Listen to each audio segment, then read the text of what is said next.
Hey, I've got a free game to show you. It looks pretty neat. Let's take a look at it. It's on drivethrurpg. It's called Invaders. So pretty much this is a game about alien spies on Earth, and they're trying to save Earth from it being blown up by their employees. You're going to play as monitors. They're agents of this big bureaucratic galactic hierarchy, and what they do is they send agents to remote planets to be spies. They use science and infiltration, and apparently Earth has been deemed insignificant enough to be terminated. Your supervisor, Control, wants nothing more than to leave the lump of rocks for better career opportunities. And on Earth, agents of the Bureau are on the hunt for alien intruders. But hey, there's pizza, so not everything is awful. And that's for the blurb from drivethrurpg's page. So you're going to need 2 to 6 players, 5 types of dice. You need D6s, D8, D10, D12, and D20. Some sort of tokens to track things, at least 3 of them, and pen and paper. It uses a action dice system. Ties your chances of success to the stability of your human disguise. Get hit, and your dice size goes from a 20 to a 12 to a 10, and so on.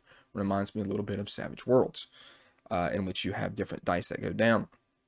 Use pull points to increase your die results to meet difficult target numbers, and bring in your unique alien abilities to navigate mundane, dangerous, or comic situations.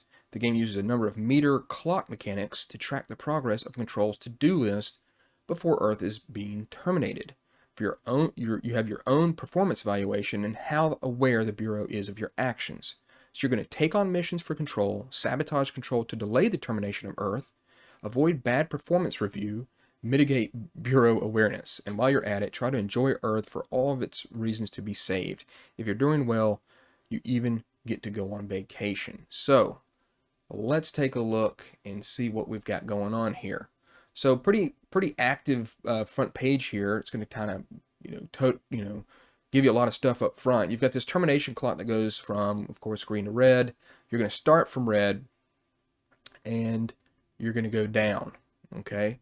It says if you ever manage to get the lowest most green, Control will be replaced and Earth's status reevaluated. You win for now. Then you can have this performance review, and then it's going to have obviously green all the way to red. You're going to have numbers between 1 and 20. Some of the writing here is very, very tiny, and of course I'm one to talk, considering I've had a lot of complaints about Pocket Fantasy being so small. But sometimes you just want to cram a lot of stuff on the page, make sure it gets there for, just to have all that information. I have to do another page. So you can go on vacation, and I'm just going to kind of jump around and show you some stuff here. There's a lot. I'm not even sure if I fully understand how the game flows, but it says at the end of each session, if you roll over your current evaluation score, the consequences of your score bracket takes into immediate effect, such as if you are faltering, push the termination clock 1 step upwards towards red. So at the end of that session, you are going to continue to possibly destroy the Earth. So playing the game, Control's going to give you missions. You have to do them or risk a bad performance evaluation. You don't want to do them because if Control's to-do list runs out of things, of course, Earth will be terminated. Missions usually fail if one or more of these things happen. The humans realize what you're trying to do to them. You get caught snooping around. Your intel or sample is compromised or otherwise useless. Authorities or the Bureau notice your activities, or you take too long. Control gets annoyed. So you have a missions table here. I like how it has these icons for what dice you're going to roll. So that's going to be a D12. You roll it, maybe the beach party is the perfect opportunity to get a large-scale biosample. And then, of course, you're going to try to sabotage. To undermine Control and delay the termination of Earth, you need to sabotage their daily activities, reportings, and work. You can try to squeeze your sabotage into an activity mission. Be quick enough so Control won't notice or use your vacations. And of course, the vocations, you pretty much, you can refuse missions without consequences, to lose heat or just time to relax. Start collecting right away. You never know how much time you got left. So each time you successfully deploy sabotage, push the termination clock 1 step downward towards green. If you fail, Control will catch on to you if you use the same option twice too. So don't do the same option twice. If that happens, mark +5 stress on your performance evaluation. Obviously, you're going to get a worse performance evaluation. The options to the right are examples. Come up with your own to cancel Control's holiday plans. And then we've got stuff like sabotage Control's communication array, make the last report disappear, convince another monitor or crew to help you sabotage Control, feed real information to a conspiracy radio show to distract Control's attention. I like that. I also like this art as well. And then here's the other page. Now, the thing I'm going to tell you to is to go up to here and look at this mechanics, because it's going to tell you about the different kind of stats you have: body, mind, energy, and social. It says you've got pull points.